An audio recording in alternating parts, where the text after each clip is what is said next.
CNN Breaking News. Welcome to CNN. I'm Victor Blackwell in Atlanta. The breaking news this morning, President Trump says the U.S. carried out large-scale strikes on Venezuela overnight. He says its president, Nicolas,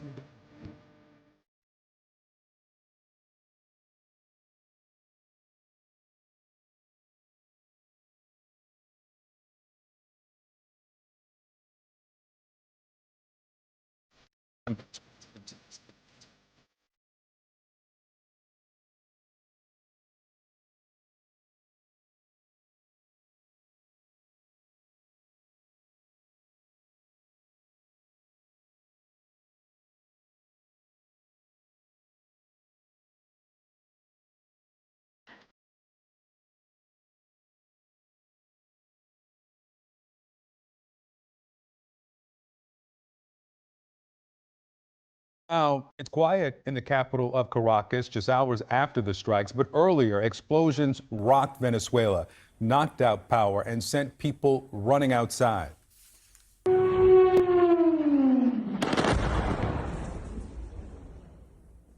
And this strike was at La Carlota Air Base in Caracas. CNN's Nick Payton-Walsh joins me now from London. Nick, we just heard from Issa Suarez speaking with some of her sources in country about the fear of what could come next because so many questions are unanswered. Yeah, I mean, let's go through what we know has happened so far. Since about 1 a.m. local time, and these series of explosions rocked Caracas and other parts of Venezuela. Multiple helicopters seen in the air, and then clearly a U.S. Special Forces operation that removed Nicolas Maduro and his wife from what should have been their heavily fortified and secured premises in the capital there. Hard to understate quite what a move this is geopolitically by the Trump White House to remove the sitting president of a country which it considers to be a regional irritant. Startling. Successful, certainly. Daring, certainly as well. And also efficient, frankly, given what it seems the brevity, comparatively, of this operation and the impact that it is having. The Attorney General, Pam Bondi, hinting that the indictments in the Southern District of New York Court will be the ones that Maduro faced. He had a $50 million bounty on his head, seeking information that could lead towards his capture, and it may well be that the delay we're seeing since Trump's tweet in the early hours of this morning, his 74-word social media post that removed the extraordinary mystery, frankly, or the unresponsibility of exactly what was happening in the skies of Caracas very quickly to explain that, as many suspected, it was the US military behind this.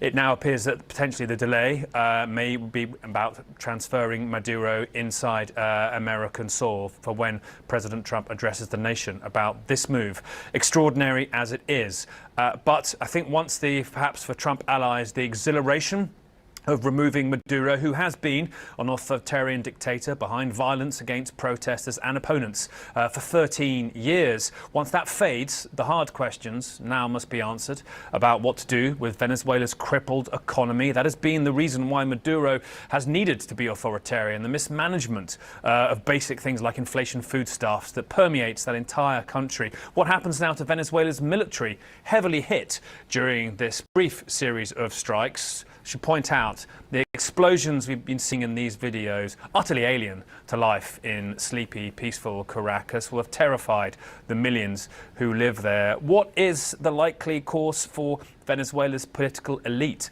Is indeed Delcy Rodriguez the successor? Does she immediately seek a détente with the United States to prevent a similar abduction in the middle of the night occurring to her? These are all urgent questions, and I think the key thing here is for the United States to have planned for the aftermath of Maduro with the same efficiency, detail and resolve as they clearly planned his capture and abduction. The US military, very good at this sort of thing, be it bin Laden in Pakistan, Zawahiri, the al-Qaeda leader in Afghanistan, Maduro, a man with lesser charges against him in Venezuela, but they fail repeatedly in what comes next. And I'm sure many in Venezuela will be deeply hoping that they now see some sort of future ahead of them where their economic and political problems become part of the United States focus and they're not just left to see further collapse. A reminder, the United States, particularly the Trump administration, want to see many of the hundreds of thousands of Venezuelans on US soil go home and perhaps a calm and prosperous Venezuela would permit that to happen at a faster pace. But we are today in unprecedented territory. In Moscow and Beijing, they will be looking at how their ally, Maduro, is suddenly whisked away from a place where he should have felt security of diplomacy, of the international world order. He may now soon be in a New York courthouse to face drug charges. Yeah, Russia, as I said a moment ago, is now asking for immediate clarification on the U.S. claims that it has captured Maduro. They'll probably get that. Yeah. Nick Payton-Walsh, thanks so much. Joining us now is CNN senior White House reporter Kevin Liptak. Kevin, again, we're going to hear from the president at 11 a.m. Eastern, 3 hours from now. But I understand you have some new information about how this unfolded. What do you know? Yeah, and what we understand is that the president gave the green light for this operation several days ago. That's according to people familiar with the matter. It was carried out by the elite Delta Force in the U.S. Army. That's the same group that captured Abu Bakr al-Baghdadi some years ago. So a highly trained a force that went in to capture Maduro. They were tracking his location with the assistance of the CIA, and we know that the president had authorized the CIA to operate covertly inside of Venezuela, some weeks ago. We saw some of what they were doing just this week when we learned about that strike on a dock facility that the president said was transporting drugs. But now we're getting a fuller picture of what precisely that agency was doing there. Now, the goal here is to try Maduro on U.S. soil. We've been hearing that from officials. We just heard it explicitly from the Attorney General, Pam Bondi, who is citing that indictment in the Southern District of New York that was filed back in 2020. There was this bounty on Maduro, and what Bondi says is that both Maduro and his wife will soon face the full wrath of American justice on American soil in American courts. But to be sure, there are plenty of questions here being raised by members of Congress. It does not appear as if the Trump administration briefed, the relevant lawmakers or the relevant committees before taking that action. And this morning, it appears that the Secretary of State, Marco Rubio, has been on the phone talking to senators to discuss some of what happened, and some of them are revealing a little bit about their discussion. Mike Lee, the senator from Utah, said that the strikes that occurred in Venezuela were intended to protect the U.S. personnel who were capturing Maduro, that the president was relying on his Article 2 authority, essentially his authority as commander-in-chief to conduct foreign policy, to carry out these strikes. And I think most critically, what Rubio told Lee was that he anticipates no further action in Venezuela now that Maduro is in U.S. custody. So this appears to be it for now, what we've seen overnight. This is really the culmination of this months-long pressure campaign. There was, I think, some misgivings on the part of the president some months ago about where all of this was leading. We heard that from officials, that he had some reservations that this could potentially all backfire if Maduro was ousted from power, some questions about whether this would be effective, but clearly he has put those to the side and given the green light to go ahead. I think President Trump is also of the era who will remember a mixed history of U.S. interventions in Latin America, including with the CIA. Today is 35 years exactly since the U.S. arrested the Panamanian dictator Manuel Noriega at the Vatican Embassy in Panama. So, there is a long, somewhat mixed history for the president to look back on here, but clearly eager to proclaim success in this particular mission, and I think eager to show that justice will be served for what they claim is a drug trafficking charge. The objectives in all of this have always, in a way, led to regime change. That was what the president's ultimate goal was here. We heard that explicitly from Susie Wiles in that Vanity Fair interview. But you also saw a number of different sort of rationales that the president has laid out, whether it was curbing the flow of drugs, whether it was curbing the flow of migrants. You also hear the president talk quite a bit about the oil. Of course, Venezuela is sitting on the world's largest proven oil reserves. And so I think when we hear from the president over at Mar-a-Lago down here in Palm Beach at 11 a.m., it's likely that we're going to hear sort of a combination of all of that. And certainly, I think the question of what happens next in Venezuela, what the president has been planning on that front, whether the U.S. sort of has any role or anticipates any role in stabilizing that country now that the leader has left, those will be critical questions that the president, I think, will need to answer for when we see him in a few hours from now. And Democrats in the Senate are already asking those questions, as we're seeing on social media. Kevin Liptak, thanks so much. Let's shift our attention to this week when Mr. Peter Obi make that exit from the Labour Party to join a broader coalition, one that he supports.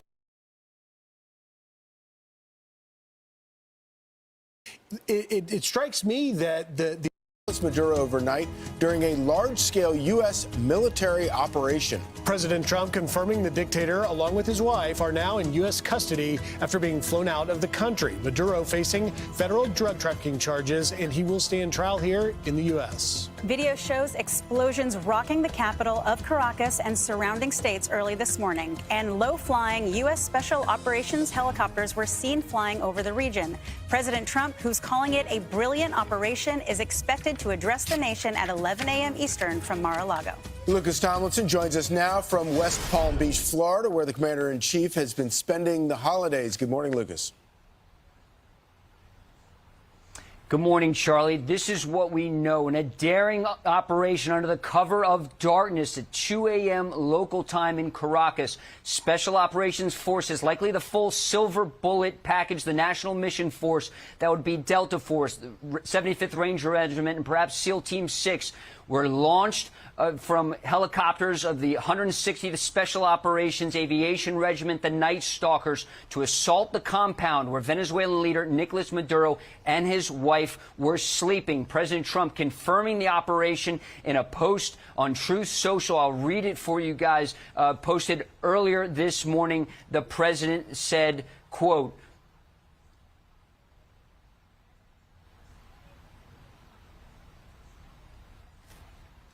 anyway, the president said this operation was a successful operation launched from the United States military to assault the compound and to snatch Venezuelan President Nicolas Maduro and his wife. The president calling it a law enforcement operation. He says the president says he'll hold a press conference at 11 a.m. at Mar-a-Lago, where we should hear more details about this operation. And this comes after months of threats from President Trump saying he will be launching strikes on land. And we just heard on Monday when the president confirmed that the CIA had carried out that drone strike ashore in Venezuela. And, of course, he had said that Nicolas Maduro's time needed to come to an end. We heard that interview with the Venezuelan president just yesterday, guys. He sounded almost desperate, saying he wanted to have conversations with the Trump administration, talking about making a deal. He wanted to get out of the drug business. He also wanted to make a deal on oil and perhaps have President Trump allow American companies outside of Chevron to go back into the country. But this assault on the compound was carried out under secrecy, under the darkness of night, and clearly incredible intelligence to know exactly where the Venezuelan president was located, guys. A stunning and daring operation, and Nicolas Maduro and his wife now in U.S. custody. Lucas Tomlinson live for us in West Palm Beach. Lucas, we'll come to you as the news warrants. We want to bring in now, though, the Fox News chief political anchor and the host of Special Report, Bret Baier. Bret, it's quite a remarkable development this morning. What do you make of it? It is a remarkable development. Good morning. It is bold. It has been telegraphed that something like this may have been in the works for some time.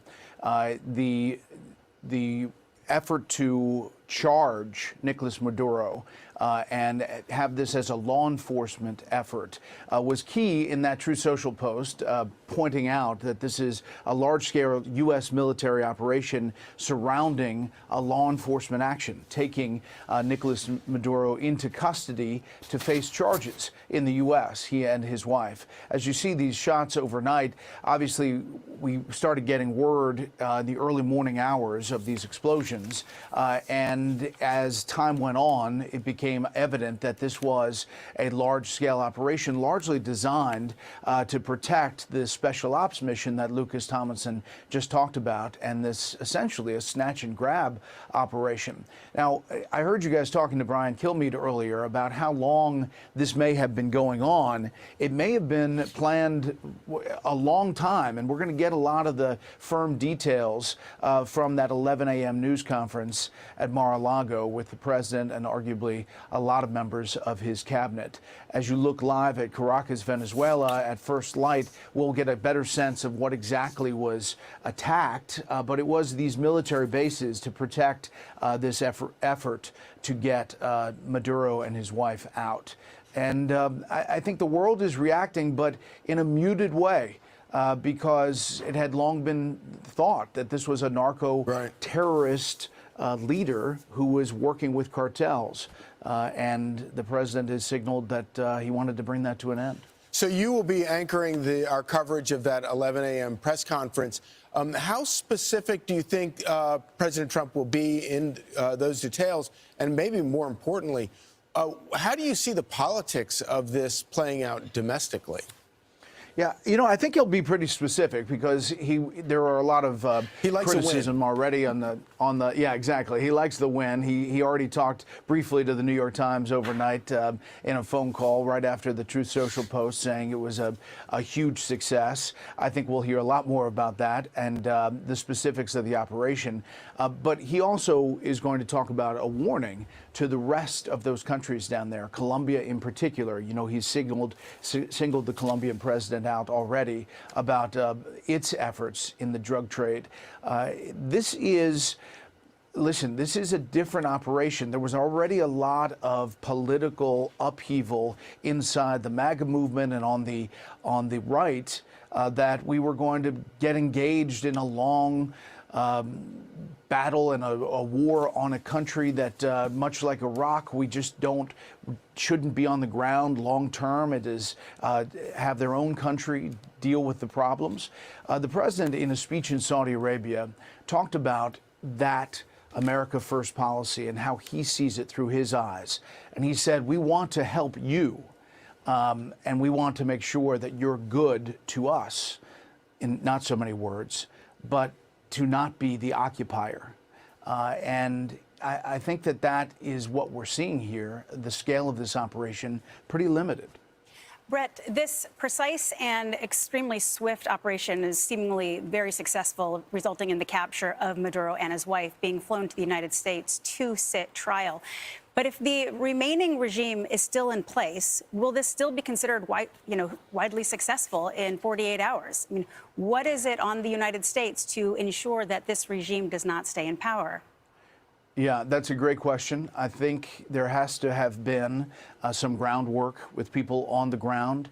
You have heard that the CIA was on the ground in Venezuela for a number of weeks. Obviously, the armada that we've seen surrounding Venezuela by the U.S. military has created its own pressure and tension.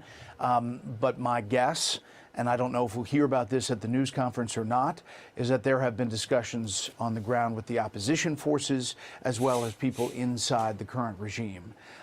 There has long been this wish on the ground in Venezuela, all the way back to Guaido and others, that the elected leaders, the actual elected leaders of Venezuela, take over and take control. So there has been an effort to prepare for that for some time, and I would assume that the U.S. is well aware, if not a part of those efforts. You know, walking that out just a little bit, Brett, so the only really communication we've gotten from the current Maduro regime in Venezuela after this strike and then this operation is the vice president, Delcy Rodriguez, went on state TV in Venezuela and demanded proof of life, saying that the whereabouts of President Maduro and his wife were unknown. We obviously know where they are, but that is his reaction. And in Venezuela's constitution, power passes from the president to the vice president. And so when we consider whether or not the U.S. had communication on the ground, even with opposition leaders, it strikes me that the immediate aftermath here politically in that country as to who's running it and who will take power could become quite messy. I agree. And there have to be answers to that. I think that's a big question for the 11 a.m. news conference with the president and his team. You're right. That is the only official we've heard from, the Vice President, Delcy Rodriguez, and the proof of life. I just thought it was interesting if you all could put up that Truth Social again and just look at the specific wording that the president uses in the planning of this. And, you know, specifically saying it's a U.S. military operation and a law enforcement operation and a negotiated effort to get Maduro out. And there you see the Truth Social successfully carrying out this large-scale strike against Venezuela. And then it goes on to say he's been, along with his wife, captured and flown out of the country. The operation was in conjunction with U.S. law enforcement. There has been this effort, I think, to figure out how to get Maduro out. And I think we're going to see whether this had Maduro's, it doesn't seem like it had his blessing, but somehow had some orchestration on the ground in Venezuela. Well, to your point, in that article in Vanity Fair last month, Susie Wiles told Vanity Fair over lunch, Wiles told me about Trump's Venezuela strategy, her saying, he wants to keep blowing up boats until Maduro cries uncle. And people way smarter than me on that will say that he will cry uncle. So, as you point out, this has been a pretty long game that the administration has been playing. Yeah, definitely, a cat and mouse game. And, you know, it was very bizarre that this video pops up of Maduro in a car doing an interview in a dash cam kind of video with saying he'll do whatever the U.S. wants. You know, I think that he knew the time had run out and there was imminent action that was coming. But he was essentially saying, you want us to work with you, you want us to work on oil, you want us to do this, we're happy to do it. He was talking about the conversation he had with President Trump in November, and it was very cordial. And since then, it had not been so cordial. You know, obviously things had come to an end for Nicolas Maduro, who was not the legitimate elected president of Venezuela. You obviously follow this stuff very, very closely. Are you surprised that countries like Cuba and China and Russia have not played a stronger hand in trying to protect him in the last couple of days? I think they felt it was futile, too. I'm not surprised that they haven't stepped in. I think they have their own hands full in different ways around the globe. China, Russia, Cuba. Cuba is worried about getting its oil from Venezuela. Essentially, Cuba is on the brink of falling too if they can't get support. Venezuela was their biggest conduit to that, so they're going to have to work that out. So listen, the map changes, and President Trump has changed the map already with action in Iran, as mentioned before. I think you're starting to see that map change now. And maybe a real question is China's influence in Latin America and what that looks like going forward from here. You know, Brad, you are our great historian here at the network. You just wrote a great book about President Teddy Roosevelt. And now as we look at what President Trump has done, I'm struck by Florida Congressman Carlos Jimenez has reacted this morning, comparing what has just happened to the fall of the Berlin Wall. Put that in historical context for us. Well, yeah, so he's coming from a perspective of, for the people of Venezuela, this is a big moment. I think we have to get from point A to point B to your question earlier about how this regime moves on, how the opposition takes over, all of that. But he's using that comparison because it's this freedom. And the sense in Venezuela on the ground is that they wanted this to be over. They wanted this regime to be done. There wasn't a lot of popular support for Maduro. He was trying to insinuate that there was by dancing on stages and singing. But, you know, the people that were in those crowds were told to be there. And they voted him out twice. But I think that the analogy is the people of East Germany. And when that actually happens, there is this relief and this amazing change. you know, you talk about Teddy Roosevelt, he was a kind of a peace through strength guy as well. And if you look at the actions of President Trump, the concerns about his legal authority, Mike Lee and others, I think they're going to talk about the scope of this and how limited it is, actually, but it yet is making a big change in the actions that they're taking. Brett, there is no such thing as peace through strength without a strong military, and President Trump has continued to show that with the operations that they have performed. You know, under President Biden essentially treated Maduro as a pest, as a nuisance. Instead, he rolled back the sanctions, he reopened oil, and he legitimized essentially his leadership by meeting with him. You know, we saw that weird video from the car yesterday from Maduro. Do you think that's because he had insight into what was going on? And do you think it was right that President Trump said, we are not going to legitimize you as leadership? We're not coming to the negotiation table. We have a red line, and we have to show that consequences, these are the consequences of essentially running your country into the ground and being a dictator. Yeah, I mean, he did set a red line, and obviously this was a person who was indicted and is going to face a trial. I don't know where he's going to be, whether it's in Miami or elsewhere, but it is something that was talked about for a long time, and he's living up to that moment. I agree with your assessment that, you know, some of these leaders, if they get a little bit, they take a lot, and it gives them a lot of leeway in their country without the pressure. Obviously, all of the U.S. military off the coast of Venezuela was massive pressure, not only on Maduro, but on his regime, on the rest of Latin America, as they looked at all of the firepower that was in the Caribbean and is in the Caribbean.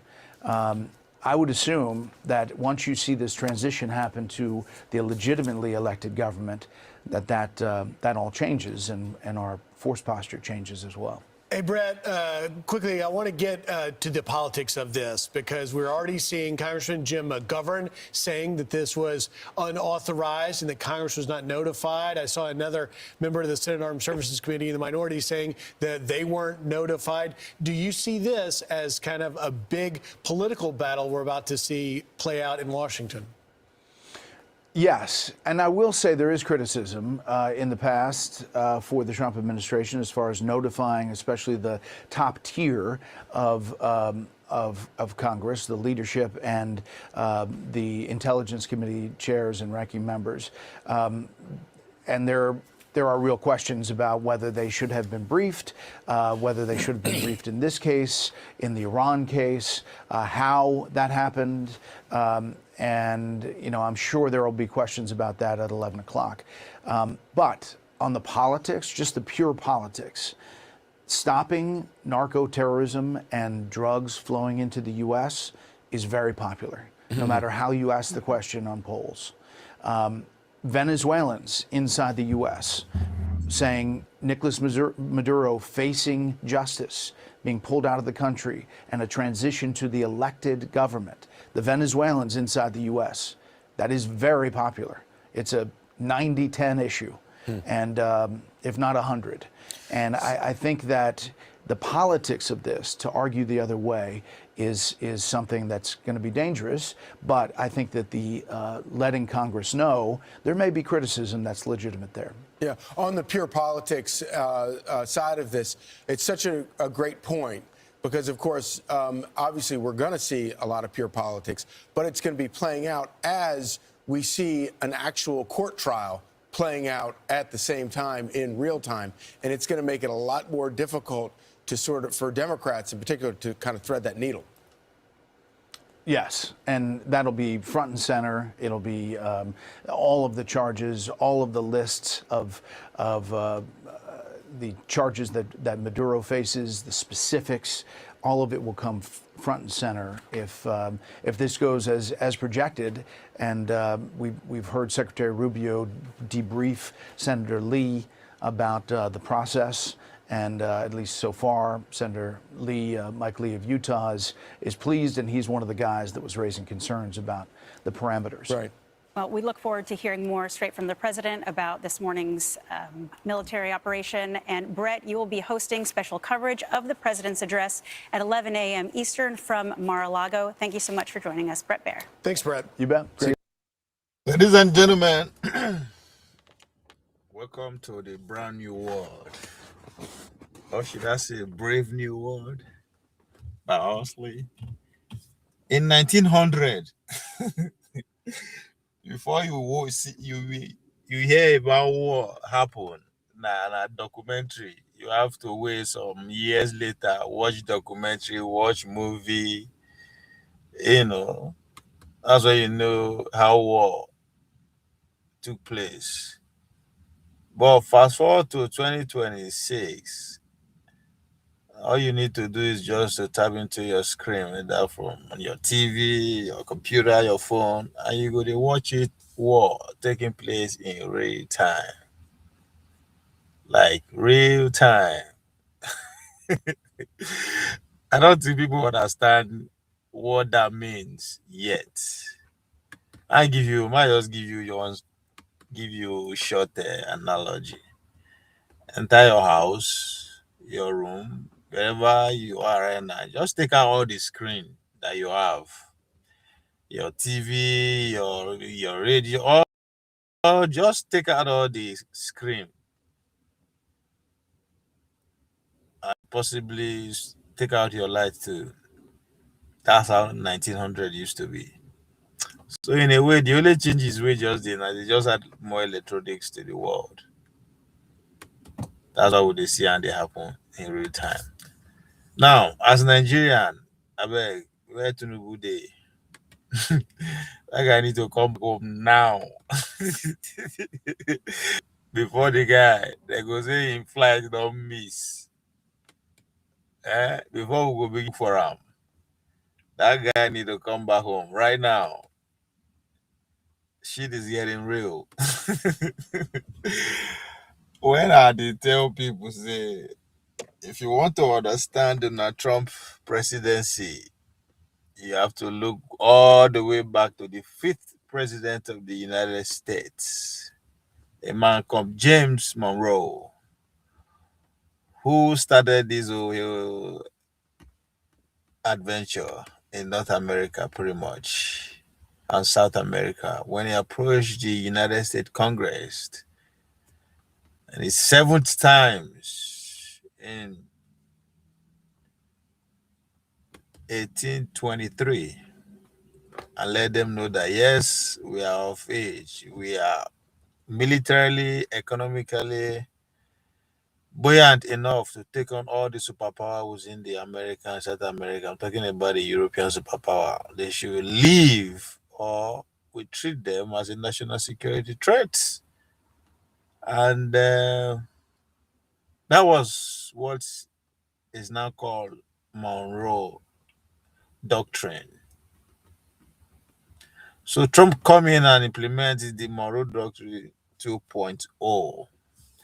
When the guy they dish out tariffs, I said to understand him again, you have to go back to the 25th president of the United States called William McKinley, who by the way was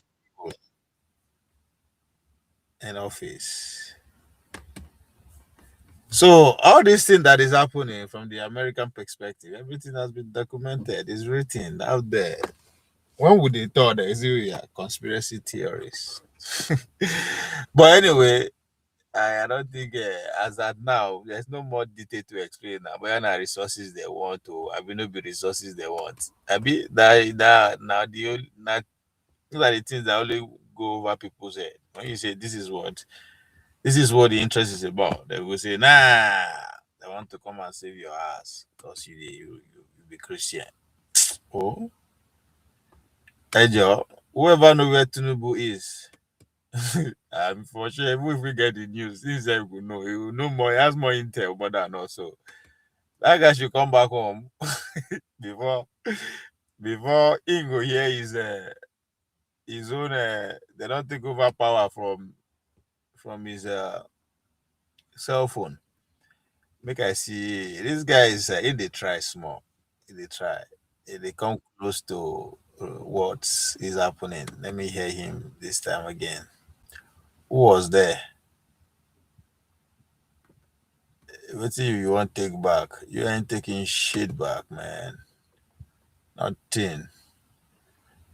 You also done there first. Finally, the United States has taken Nicolas Maduro out of Venezuela.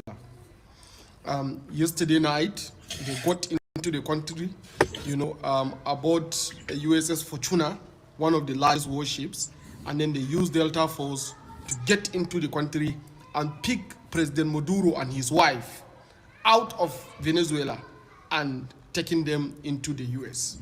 A classic operation similar to what happened with President Manuel Noriega during the height of the Monroe Doctrine. So as you know, if you read the national security, United States national security and strategy paper, it clearly indicated that they are going to enact back the Monroe Doctrine. And this is a classical display in practice of Monroe Doctrine happening in the Western Hemisphere, especially within the American Hemisphere. However, when you look at this, you will see that it is not just an operation that is conducted by the United States. Earlier, I told you that there is nothing called United Nations anymore. All the powers of United Nations is broken. So the UN architecture is dead. The only people controlling the global affairs today is Donald Trump, President Xi Jinping, and President Putin. So there is Russia, there is China, there is the US. And China and Russia were the principal backers of Maduro until the negotiation that took him out took place. On the Christmas day, there's a specific phone call that happened between the US president and Chinese president and the US president and Russian president that cemented the fate of Maduro, that restricted the operations in Caracas to be as limited as possible, not to damage the infrastructure and the establishment that was already built by the Russians and the Chinese in Venezuela. And considering the fact that one of the major problems that the US have with Maduro is the fact that he has taken over the oil license and operating rights of the American companies and handed it over to competing powers like China. And that is why the US is angry with him. So since a negotiation has taken place backstage that restored some rights and privileges to the US on the operations of the oil asset in Venezuela, then of course, Maduro's time is over. Now, what do we need to see next after these operations? First, the seal of Zelensky has been sealed in Ukraine. So it's going to be easy for the Russians to take down Zelensky now. Hold on there. Hold on, brother. Hold on now. Easy now. Easy now. Russia is not taking out Zelensky in no way. That's not going to happen. Right? It's not going to happen.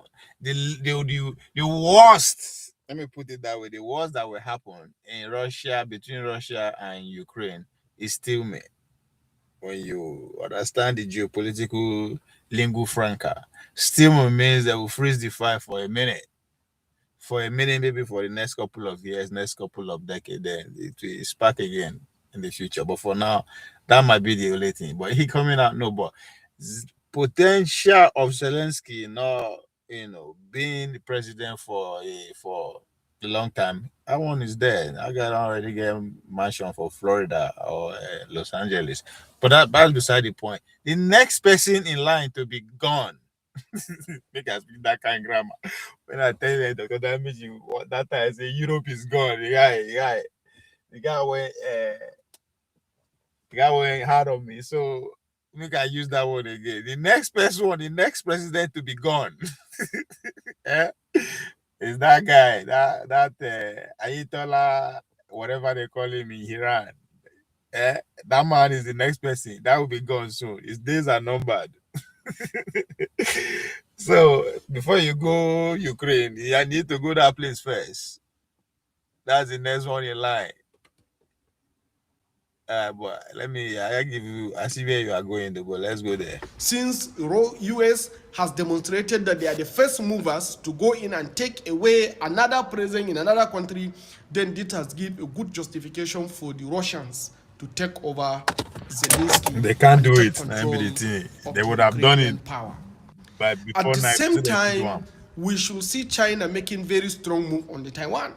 So Taiwan is going to be member of the reunification with the People's Republic of China. If they refuse to do so in peace, it is very likely that the Chinese authorities are going to drag them by fire, by force to join China. So this has cemented every superpower When see they with believe control in China of their and own Russia, that's my hemisphere. problem. Russia under the control of controlling Europe, US controlling the American continent, while China controlling, of course, the East and the Hell Northeast no, Asia. that's not going to happen. How does That's it what have the affected us Americans in are trying Africa? to stop. And this is where the major issue is. If you recall in my earlier video, I told you that the crux of the matter when it comes to Africa is Gulf of Guinea. So the US is going to concentrate on Gulf of Guinea because the US need oil from the Gulf of Guinea to complement the oil that they are going to get in Venezuela, because it's hard crack. The oils in Venezuela requires high level of hydraulic fracking to get it out, while our own oil is very easy. So the US is coming to Gulf of Guinea, and the US need oils in the Gulf of Guinea. They need our oil. And unfortunately, in the Gulf of Guinea, there were also licensing right of some American company oils, companies that they have their oil licenses also in the Gulf of Guinea nations that were taken over and in most cases handed over to the French. Yeah. The US is definitely going to if the French, considering the fact that some countries in the Gulf of Guinea are francophones, and American, the strongest enemy in Africa is the French. Both Americans, the Russians, and the Chinese don't like the French in Africa. In fact, America China don't is like much more French, friendly but with the French they are not than there. the Russians and the Americans in Africa. So anybody dealing with the French is directly attracting enmity with the Americans and the Russians, and to some degree with the Chinese. This one I lie. This one are the own narrative in terms of to force Tinubu relationship or put a cracker relationship on the French. You guys are French and America get one oil firm together called Total Engineering. So I don't even know. That's why Cameroon did the way the Cameroon did. If America, they make noise for Cameroon. There's no EU. France no be. France stubborn. They get it, but not to the point they want to challenge America for any way they get interest. That's not nah. So I understand where the French narrative is coming on, because they are not happy with the fact that Bola Tinubu is dining and one from their uncle. But that's Bola Tinubu window to Washington DC. I don't know why people keep they separate these two people. Yes, not one civilization anyway. They annexed Russia, but they did not. They bring French people into the mix. So I don't know why. But again, I get it. In fact, when you look at the National Security and Strategy paper that is released by the US, they mention that they will do everything possible to protect the interests of the Anglo sphere. And unfortunately, or fortunately, countries like Nigeria, my own country, is an Anglo sphere because it's an English-speaking, Atlantic-facing nation. So therefore, the Americans will think that they have preeminent control over this territory because it's actually an Anglosphere. So any attempt that is being done to push Nigeria into the French belt is actually suicidal and risky, and will definitely attract the American wrath. Now, that's not why America. The Sahelian countries and every country around Gulf of Guinea need to prepare. Yeah, I've lost it. We need to recalibrate and reorganize and restructure our foreign policy mechanism with the understanding that there are only 3 superpowers in the world that are controlling global affairs, no longer UN. Now, US, I try to China, they go and grind una Russia. to pieces. If your policies is not in alignment with these three countries, then you are a menu. Your In the policy current cannot world be order, aligned with the multipolar established America world order, walk around like where sovereignty is much more stronger than globalism. The only way you can maintain your now this car really go carry una enter America grinding machine, they go grind una to pieces. Eh? There's one superpower, and that's called the United States of America. If you cross their way, they go grind you. There's no negotiation. You see, China and Russia. They understand. They know. They say that game recognized game. Once the country you are dealing with, cannot stand their ground, all your investment, forget that. America go run out. That's it. That's how they play. Trump not talk now. Peace through strength. They know this time around said they have little patience. Now in and out. So anybody will see the bank on Chinese and the Russian at your own risk. America will grind you. Mid grinder they will grind you to pieces. These guys are not fucking around. Stop not tell you now. Fuck around and find out. They are not fucking around. The only place where China fit go war for, I don't even think they will even go war in just for to take in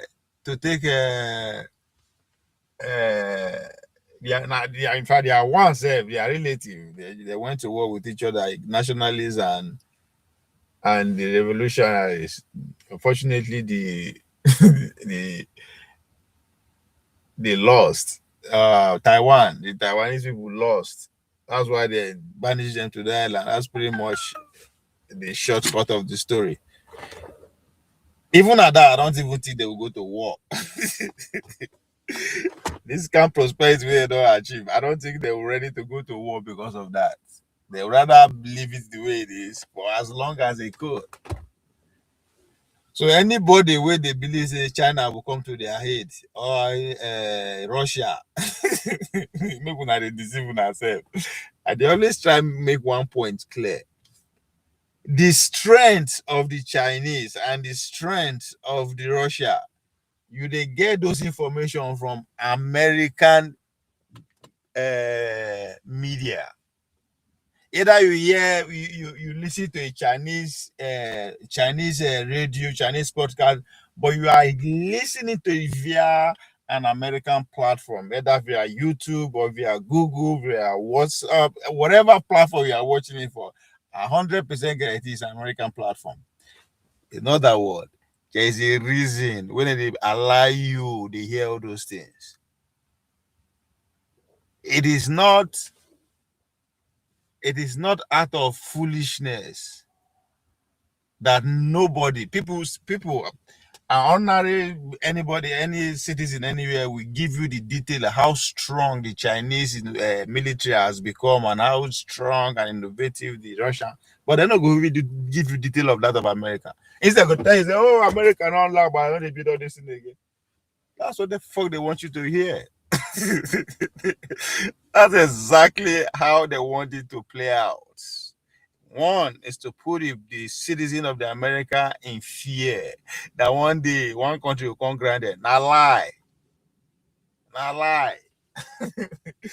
when I did school, I was made to understand that the America, the way it is, it has what it takes to stand the whole world. It can go to war with the whole world.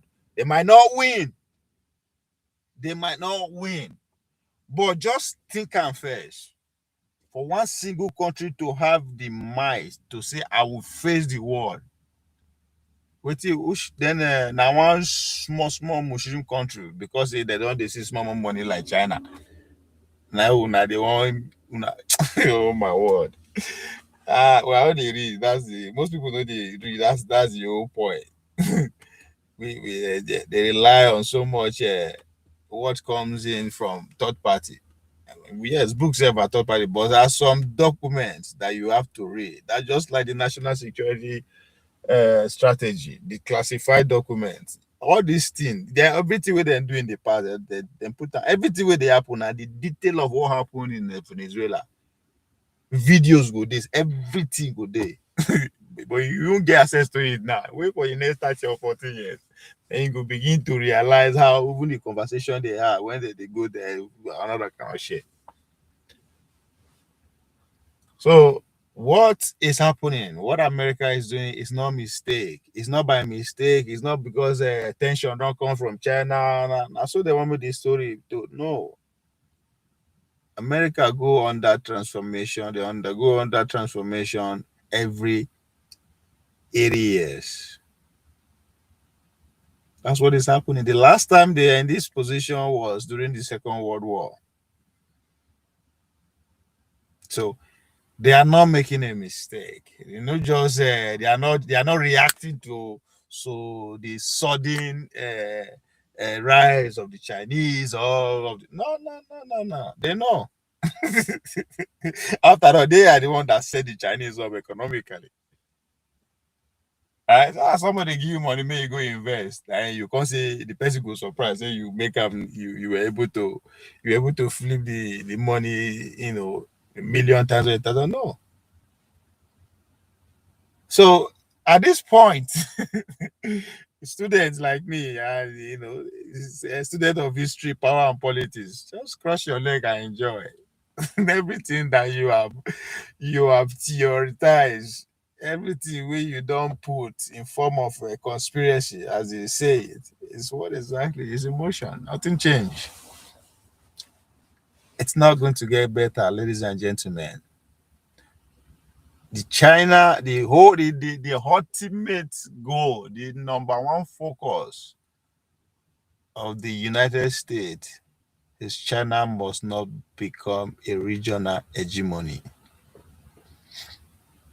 Even though people would like to explain, oh, China will dominate the world. No, the fuck no, they can't. They won't dominate the region that they reside for. I mean, they do well for themselves. They build their house, build their defense. In growth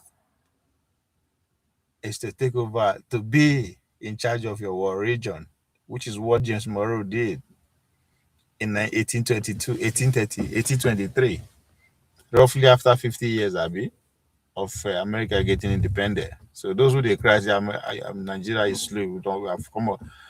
We don't too old for us to see. I get the point, but it's not that easy as it sounds. So the maturity that the United States attained after about 50 years of getting independent, when they say come, it is beyond at our own detriment if we allow other superpower they operate for our neighborhood, just like what's going on in Africa, right? What power do we really have over Niger, Cameroon, and other when we never even stand our own ground? So when America came of age in early 1800, they decided to say, come, every other stranger, as far as you're concerned, and I don't get the whole continent, we need you out. So Chinese are approaching that age of saying, America, get the fuck out of my region. European power, get the fuck out of my region. But unfortunately, Americans are kind of ahead of the game, if you ask me. But hey, we will see. For me, for sure, I believe this is. I remember when this whole Donald Trump conversation started. I don't go if forget because on Dr. Damaging 90 Minutes Africa, when he had Dr. Abi, she not Dr. Abi, not Professor Emmanuel something. Brilliant man, though, I like it. When I tell him, say, come, when he concluded that what is happening in America is exactly what happened during the Soviet Union, that America is that Donald Trump is leading the American empire to oblivion. That's what was security video of this man in Soviet Union at that time. I remember during the question and answer, I told him, I said, no, that you are misreading the whole situation. You don't understand what is going on. That to really know what is going on, you have to understand the 5th and the 25th president of America, James Monroe and McKinley. McKinley from the tax aspect, but the Monroe doctrine from what is going on geopolitical in terms of exercising your dominance militarily and what have you. The guy, he disagree with me. Everybody say, nah, they talk like Naibo smoke, they talk. I don't know what I'm talking about. That was this what now? January last year now when the President Trump in. Then he came back again after what 5-6 months. And, you know, say pretty much holding his view, and I tell him, I say, come, I pretty much reiterate my story. The guy said, you these Americans, we not to like story, eh? I said, okay.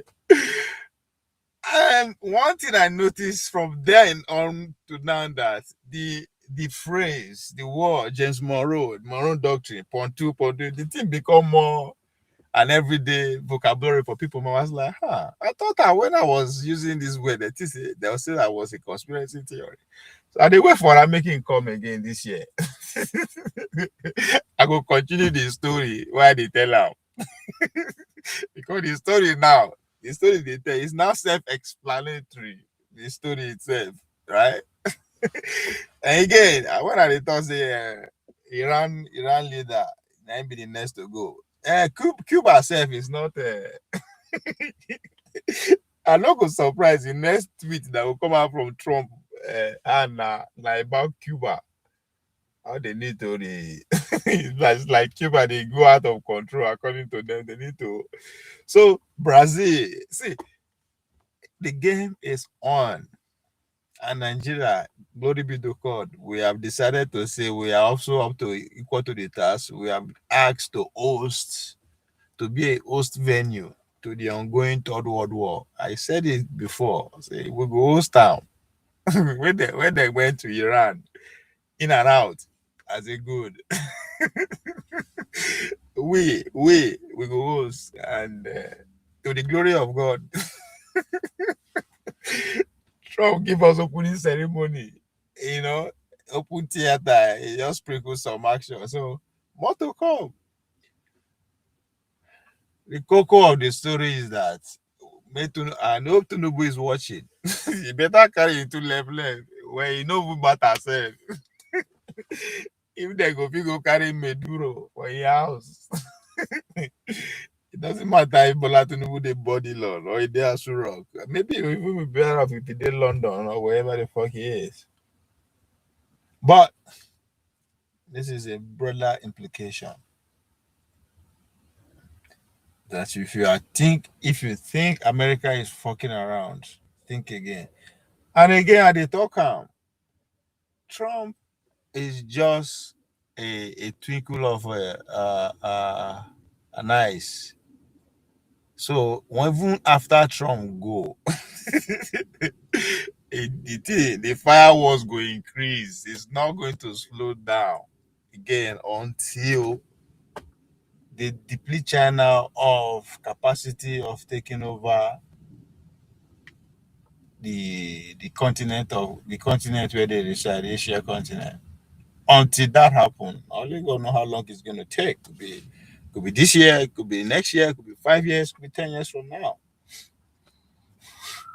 But until that goal is achieved, now it might be successful or not, but that is the direction all the shenanigans is heading. Because that region of the world is going to be the next economic superpower region, not Europe any longer. Europe don't finish. The days of Europe is gone. Next phase of economic powerhouse in that region. So if you allow Chinese to be the alpha and omega there, that means you in North America, South America, they are not safe. I'm talking about that's how the Americans they approach this thing. So, ladies and gentlemen, this time around now, nobody say best will go do documentary lie. Everybody they watch and read time.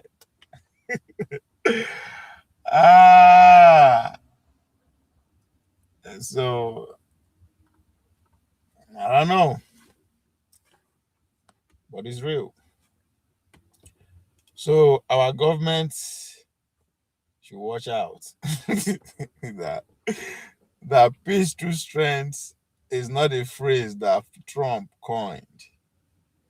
That phrase has been used by presidents that came before him, not one, not two. So in other words, these are nothing to do with Trump, but everything to do with where they are going, their vision, what they envision, whatever it is to them. I don't think that's your problem. Your concern is that what is your vision?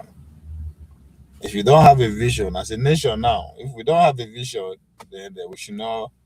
We don't have any business worrying about what their vision is or trying to analyze their vision because you have no use. And when you get your own vision as a country, you will focus on your vision. We ain't got none. That's why our president is not nowhere to be found. Even when the fireworks starts with them.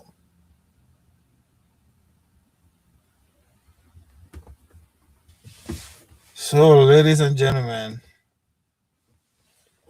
this is the new world.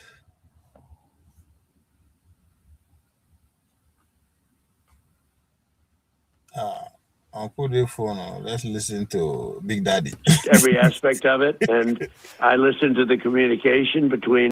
I've never seen anything like this. I was able to watch it in real time, and I watched every aspect of it, and I listened to the communication between, where we were in Florida and out in the field in Venezuela, and it was amazing to see the professionalism, the quality of leadership. I tell you, as everything they get them documented. We won't be privileged to that in years to come. And don't be surprised that this Maduro they Florida with them. These people. The guy feed the one of his guest house, guest room, the chief from Mar-a-Lago. He carry a wife, so he's not there. He's not even out of violence. So the guy they ask for exit deal. So if he be say the guy they in guest house, the chief of Florida. The professionalism, General Raisin Kane is fantastic. Don't forget. Get what they want. That's what matter.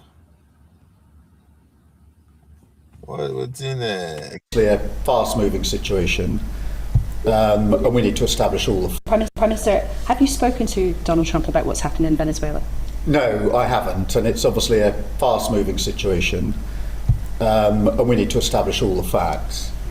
What I can say is that the UK was not involved in any way in this operation. Need your ass. And as you expect, we're focusing on British nationals in Venezuela and working very closely with our embassy. And so I will want to talk to the President, I will want to talk to allies, but at the moment, I think we need to establish the facts. I think President Trump is doing a press conference later, so hopefully more information will come out then. What is clear, though, which the White House has said, is that America carried out strikes on Venezuela and captured their leader, Maduro. Some politicians in this country have already condemned that. Do you?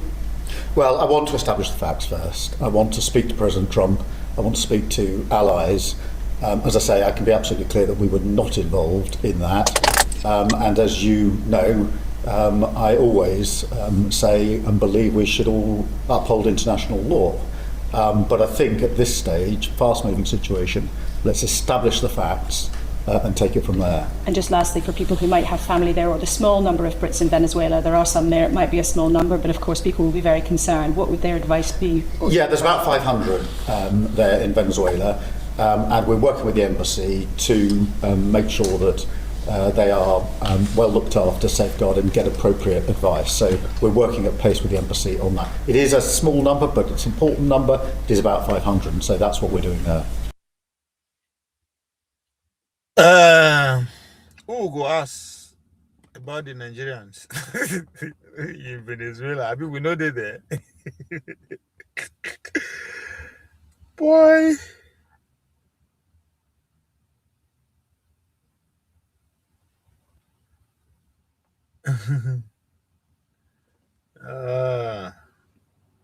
Let's hear from Secretary of War. And our votes. Fight not with violence or destruction, but with our voices and our votes. Fight not against each other, but for the hopes and dreams we share in common and make us one. And fight for an America where we are safe from those who seek to harm us on our streets and from abroad. How's the YouTube no go strike me on that one?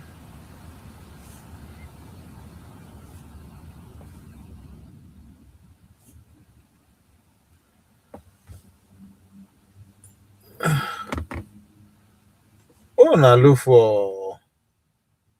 We no get we never get ambassador then. I've been Arino did there.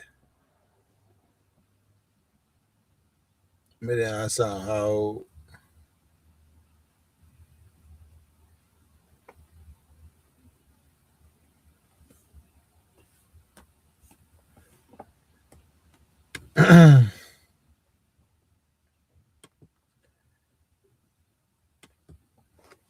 I don't know.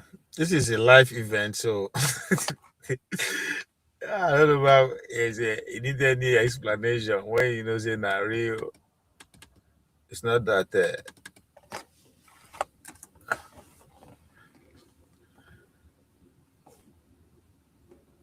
So watch out for Iranian leader to be gone soon,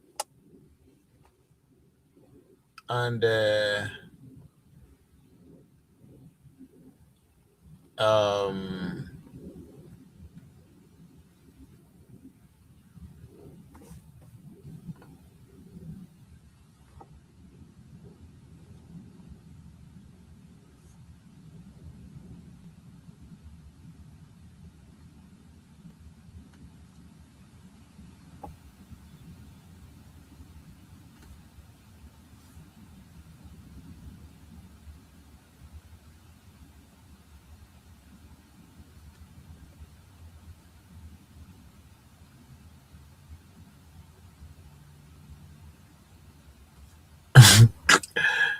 this is me for Nigeria. This you want to talk.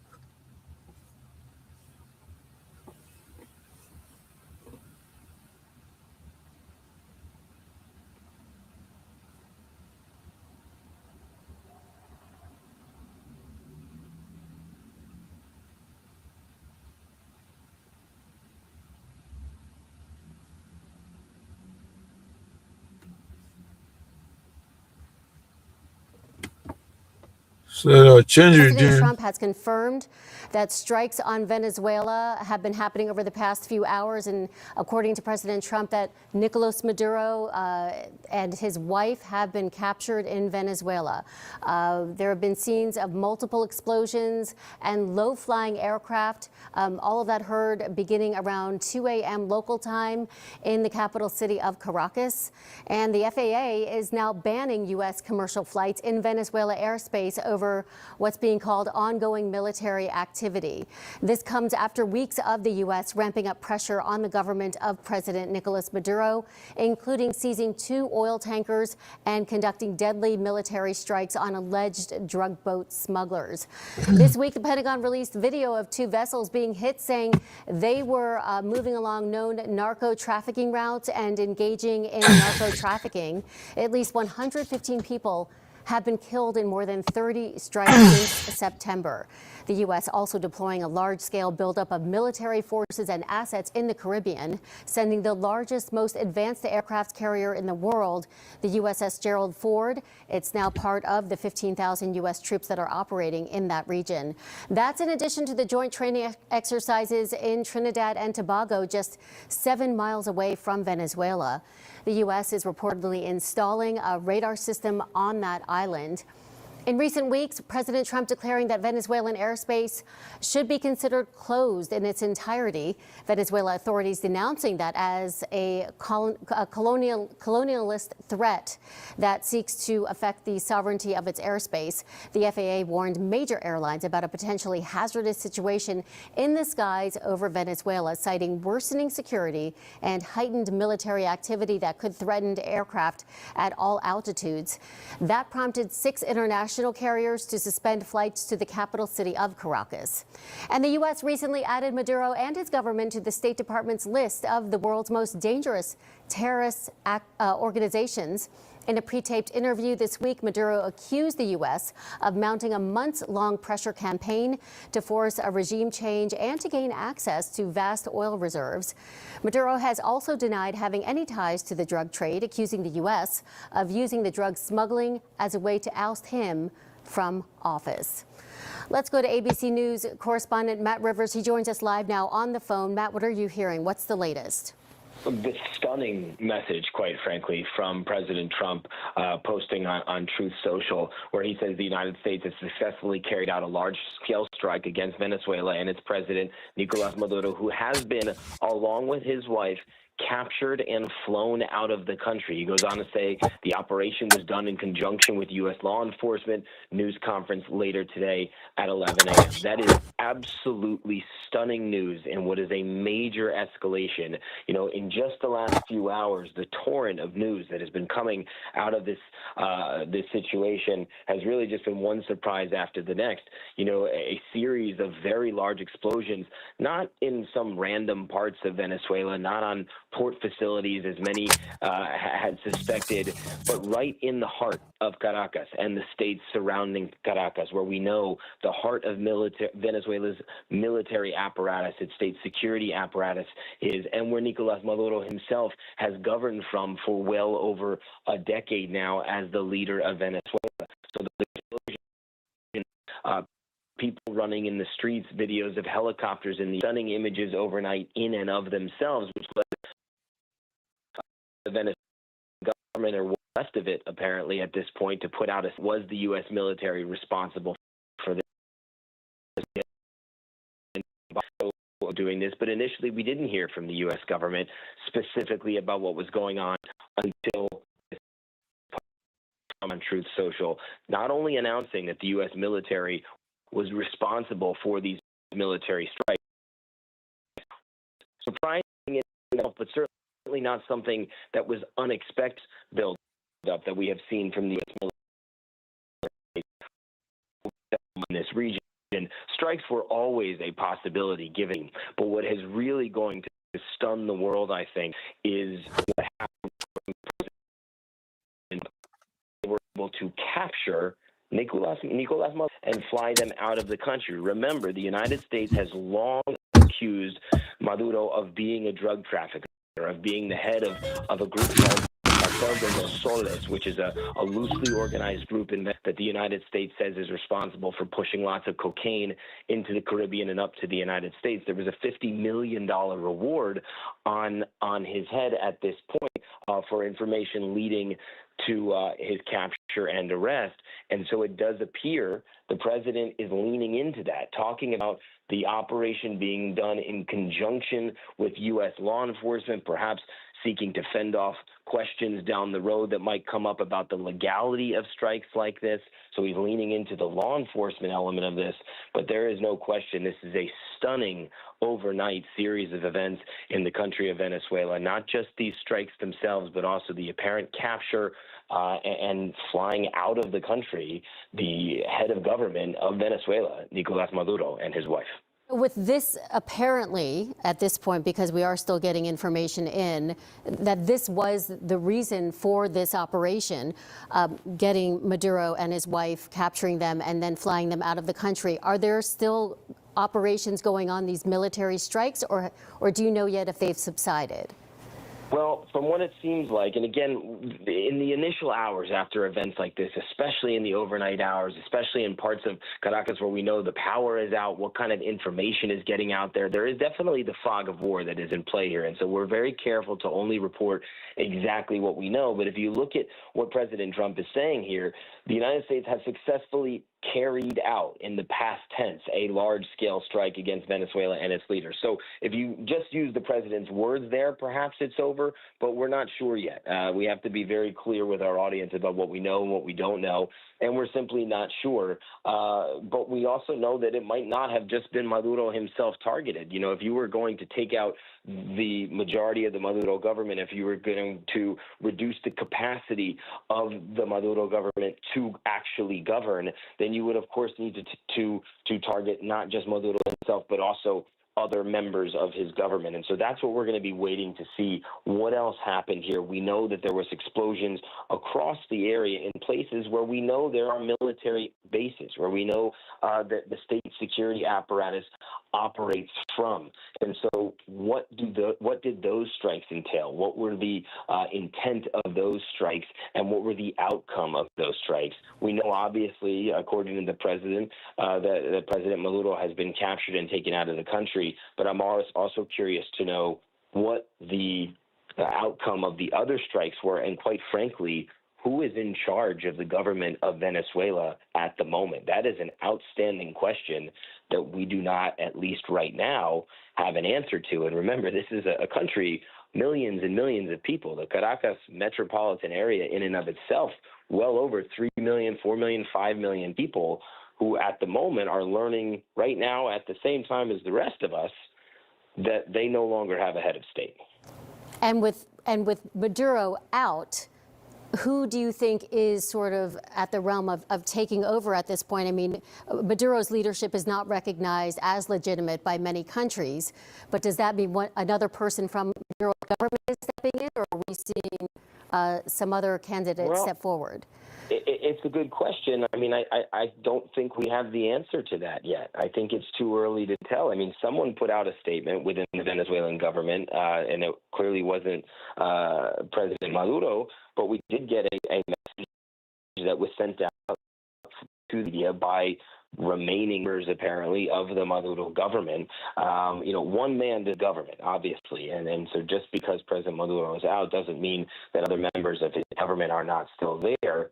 But what is their governing capacity? What authority does the civilian population bestow on these people? And quite frankly, what does the United States allow to happen here? I think there's no question that the United States will have a hand in who is the next person to lead Venezuela. If you look at the results of the last election in that country, which was widely considered to be a fraudulent election that Maduro lost by a 3-1 margin, there was an opposition candidate. Is that something that could happen? Could you see a democratic transition to an opposition? Sure, in theory, but you also have members of a vast security state in Venezuela, from the military on down to state-level security, on down to community-level security, that were collecting government paychecks from the Maduro government. So do they recognize a new democratic transition? These are all the kinds of questions that we simply do not have the answers to yet, given that this is just they're the right questions to be asking, but there's certainly no way we're going to have these answers as we continue to just sift through this information about what happened here in what has just been a stunning, just a few hours of news as this has come in, has completely upended the entire geopolitical landscape in one of the most important countries in South America. All right, Matt Rivers, thanks so much for that great reporting and all of that analysis. Let's go to senior White House correspondent Cilia Wang, who is joining us from West Palm Beach. Are you learning anything more from the White House? Well, look, we were waiting for an official statement from a U.S. official, from the Pentagon, from the White House. But what is so stunning here is that we got the official confirmation from the president, and what he said in his post online is really stunning. I'm just going to read it to you. It says, quote, "The United States of America has successfully carried out a large-scale strike against Venezuela and its leader, President Nicolas Maduro, who has been, along with his wife, captured and flown out of the country. This operation was done in conjunction with U.S. law enforcement. Details to follow." The president goes on to say that there will be a news conference today at 11 a.m. at Mar-a-Lago here in West Palm Beach. We are still waiting for more information. We don't know where President Nicolas Maduro, along with his wife, have been taken to. There will certainly be questions asked at that 11 a.m. press conference.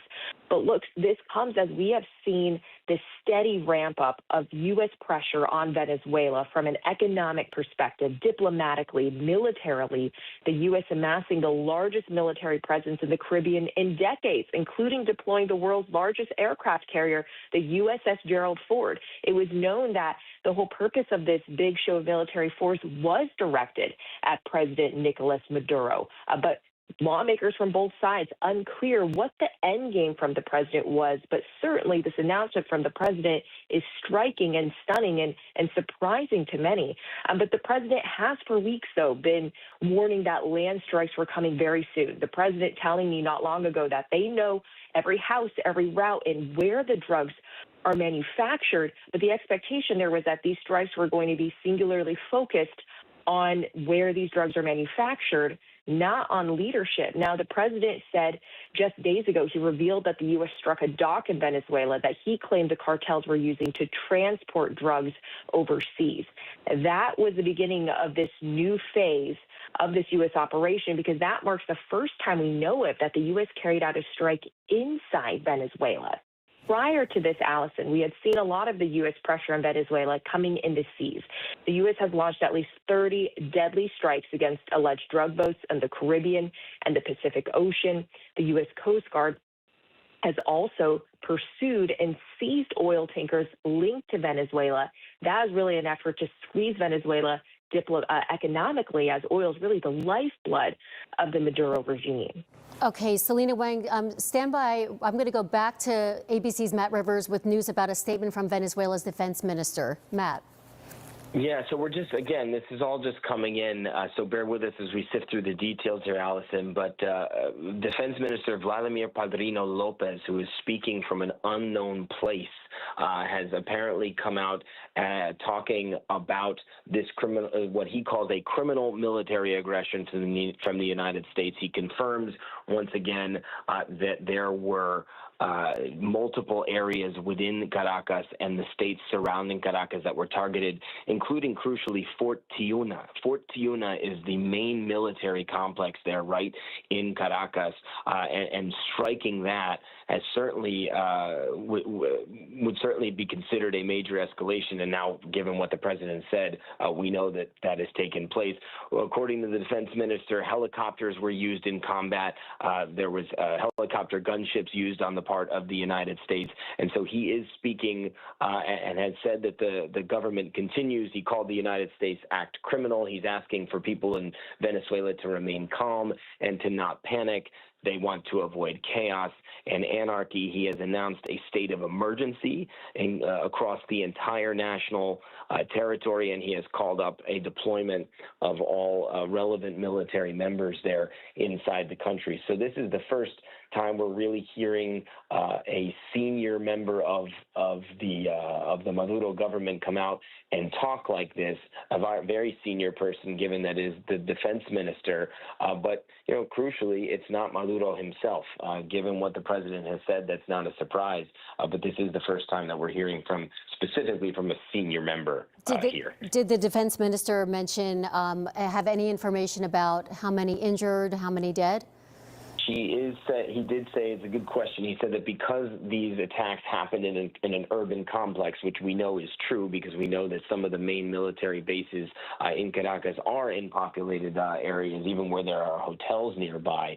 He says that they are currently checking on the numbers of injured or killed, but no word yet specifically as to what those numbers are. Okay, ABC's Matt Rivers, thanks so much for that information. I want to go to Stephen Ganyard. He's in ABC News contributor. I want to get your reaction now that we've heard, since the last time we spoke, now that we have confirmation about this move from the White House to get Maduro and his wife, capture them and out of the country. What is your reaction?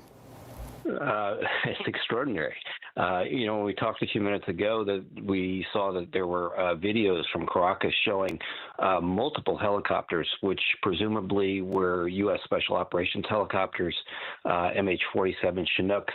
There appeared to be a attack by helicopters on some part of Caracas, showing rockets going into an area that appeared to be coming from helicopters. So this would seem to be a big operation that went after the main elements of the Maduro regime and the Venezuelan military. So we know that the strikes were against numerous military targets, to include communication sites up in the hills above Caracas. But most interestingly, all of that probably was a diversion, or at least something to distract the Venezuelan military while the special operations folks were in snatching Maduro and his wife. All right, Stephen Ganyard, thanks so much for that. I want to go to Chief Global Affairs Correspondent Martha Raddatz. Martha, what is your reaction? I think this was something that people were standing by for, but certainly not to this scale. We had 15,000 U.S. forces in the region. We have seen these strikes again and again on suspected drug boats. Asked about regime change, Donald Trump had made threats about that, had pressured Maduro, but I don't think anyone was expecting something this large scale, and to capture the president and his wife in this sort of operation.